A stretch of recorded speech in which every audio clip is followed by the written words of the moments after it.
Bonjour et bienvenue. Aujourd'hui, on plonge dans deux concepts qui sont vraiment au cœur de la spiritualité soufie. Il s'agit de la sékine et de la toumanine. C'est en gros une exploration de la quête de paix intérieure, mais une paix poussée à son maximum. Notre mission, c'est de décortiquer ces deux états, de voir ce qui les différencie et surtout de comprendre ce que ça implique concrètement. Et c'est un point de départ, je crois, essentiel. On ne parle pas ici de concepts abstraits, de philosophie pure. Le texte sur lequel on s'appuie insiste bien là-dessus. Ce sont des états vécus, des expériences réelles sur un chemin spirituel. C'est vraiment une progression, vous voyez. On part d'une quiétude qui peut encore être un peu instable pour arriver à une paix totale, que plus rien ne peut perturber. D'accord, un cheminement. Alors, prenons la première étape. Commençons par la sékine. Rien que le mot, il a une sonorité très calme, je trouve. Qu'est-ce qu'il y a derrière sékine? C'est exactement ça. La racine du mot en arabe évoque le calme, la dignité, une sorte de majesté.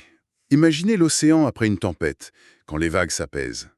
C'est l'opposé de l'agitation, de l'indécision. C'est une belle image. Mais dans la perspective soufie, j'imagine qu'il y a une dimension de plus. Ce n'est pas juste se sentir zen, n'est-ce pas? Ah, absolument pas. La nuance est cruciale. La sékine est décrite comme un apaisement du cœur qui vient d'une source bien précise. Des inspirations qui proviennent du monde invisible. Ce n'est pas une paix qu'on fabrique soi-même, c'est une paix qui, en quelque sorte, descend sur nous. Ah oui, je vois. Donc si je comprends bien, le point clé, ce n'est pas juste le fait de se sentir calme, c'est de percevoir ce calme comme un signal actif, une sorte de confirmation qu'on est sur la bonne voie. C'est exactement ça. Vous mettez le doigt sur l'essentiel. Ce signal, c'est le début de ce que le texte appelle l'étape de la certitude par la vision. La connaissance n'est plus seulement théorique, tirée des livres, on commence à la percevoir, à la ressentir. Mais, et c'est un point important, à ce stade, une certaine confusion est encore possible. L'intellect et la perception directe peuvent encore se mélanger. C'est un peu l'aube de la certitude, mais le soleil n'est pas encore tout à fait levé. J'aime bien cette idée. Mais alors, comment est-ce que ça se manifeste concrètement? C'est juste un sentiment intérieur? Eh bien, le texte décrit deux formes, et c'est là que ça devient fascinant. D'un côté, ça peut être extrêmement subtil. Des signes décrits comme des murmures à l'oreille de la conscience. Il faut une attention très très fine pour les capter. Des murmures. Et la deuxième forme, j'imagine qu'elle est plus... Spectaculaire. Elle peut prendre des formes très claires, reconnaissables même par quelqu'un d'extérieur. L'exemple classique qui est souvent cité est celui d'Usaid ibn Hudayr, un compagnon du prophète Mohammed, paix sur lui. On raconte que pendant qu'il récitait le Coran, une sorte de nuage, de brume lumineuse est descendue et l'a enveloppé. C'est une image incroyable. Mais est-ce qu'il faut le prendre au sens littéral, comme un miracle, ou est-ce que c'est une métaphore pour un sentiment si intense qu'il en devient presque tangible? Le texte ne tranche pas de manière dogmatique, mais l'idée principale, c'est que peu importe la forme, que ce soit un murmure ou un nuage, le message est le même. C'est une confirmation divine, un soutien envoyé à la personne au moment où elle en a le plus besoin. Ça s'inspire d'un verset qui dit, en substance, que Dieu fait descendre la sékine pour augmenter la foi des croyants. D'accord. Donc on reçoit ce signal, cette confirmation. J'imagine que ça change complètement la personne. Comment est-ce que ça transforme son rapport au monde? Ça le transforme en profondeur. La personne n'est plus ballottée par les peurs et les angoisses ordinaires. Elle atteint une nouvelle harmonie, intérieure et extérieure. Elle devient ce que le texte appelle une personne de paix. Une personne de paix, j'aime beaucoup l'expression. Et à quoi on la reconnaît? Le portrait est assez précis. Extérieurement, c'est quelqu'un de digne, de posé. Il inspire la confiance, le sérieux. Et intérieurement, dans sa relation à Dieu, sa vie est marquée par la prudence, par une attention de tous les instants. Il n'y a plus de place pour l'ego, pour la vanité. Ce qui me frappe là-dedans, c'est le paradoxe. On parle d'un état de paix, mais la description semble exiger une vigilance constante. Ce n'est pas une paix où l'on se relâche, c'est une paix active, c'est ça, hein? C'est une paix extraordinairement active. Vous avez tout à fait raison, ce n'est pas du tout un état passif. Le texte décrit un mécanisme de croissance spirituelle permanent. La personne redéfinit son logiciel intérieur, si vous voulez. Toute inspiration positive, toute ouverture, elle l'attribue immédiatement à Dieu, et sa réponse, c'est l'humilité. Et à l'inverse, quand il y a un grain de sable en l'engrenage, À l'inverse, le moindre sentiment d'agitation ou de trouble intérieur est immédiatement relié à ses propres imperfections. Mais ça ne l'amène pas au désespoir, au contraire. Ça devient un signal pour l'introspection. Chaque moment de bruit devient une opportunité de se réaligner. d'accord, je crois que je saisis bien l'idée de la séquine. Cette paix qui descend, qui nous ancre, mais qui peut encore être un peu fragile. Vous avez dit que c'était une étape. Alors, qu'est-ce qu'il y a au sommet de l'échelle paralyse? C'est quoi ce niveau supérieur, la toumanine?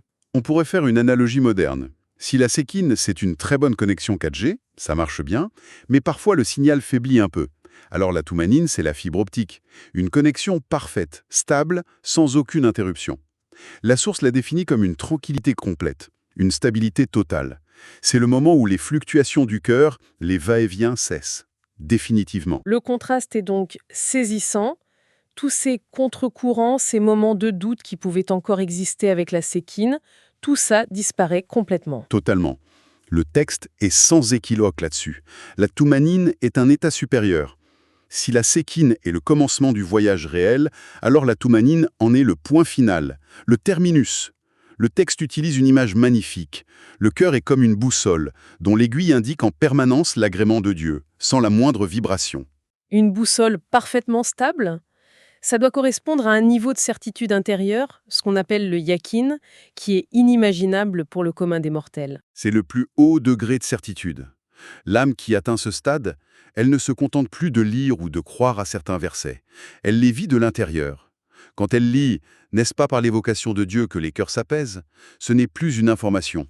C'est la description de son état permanent.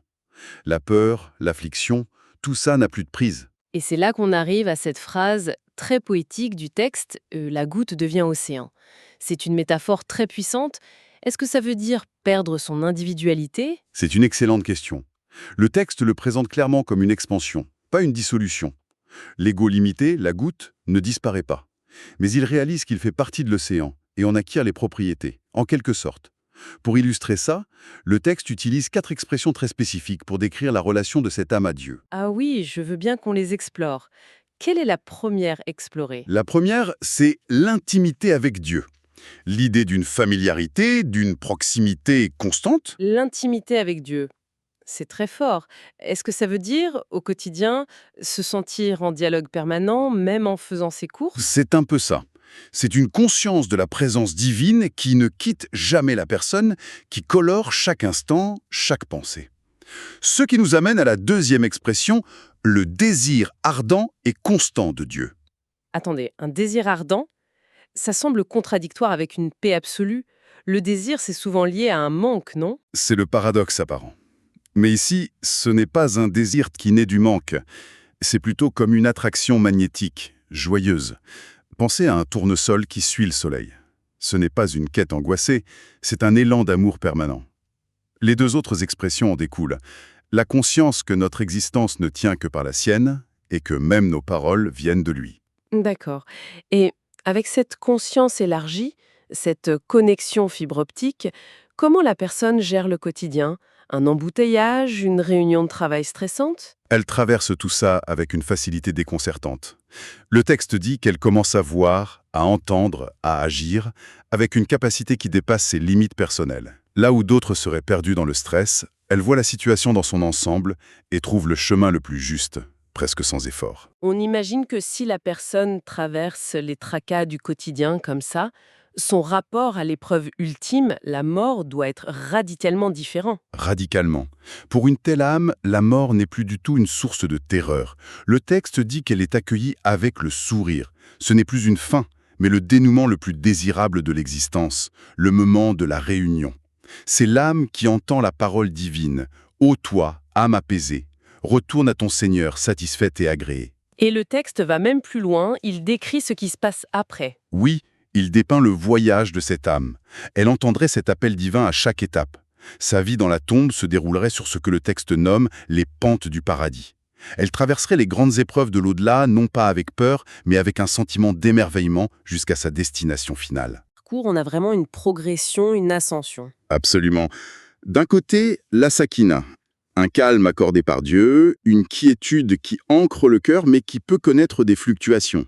On pourrait l'imaginer comme un bateau solidement amarré au port. Il est en sécurité, mais il bouge encore un peu avec la houle.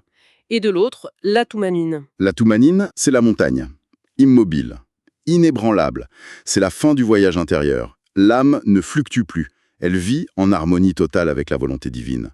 La boussole ne dévie plus jamais. Pour conclure, le texte que nous avons exploré propose une analogie finale très puissante, je trouve, pour décrire la vision du monde de celui qui est parvenu à cet état. Oui, c'est une conclusion magnifique. Pour cette âme, la vie ici-bas, ce monde, est vue comme une simple préparation. Le temps qui s'y écoule est comme la veille d'une grande fête. Et l'au-delà? L'au-delà, c'est la fête des fêtes.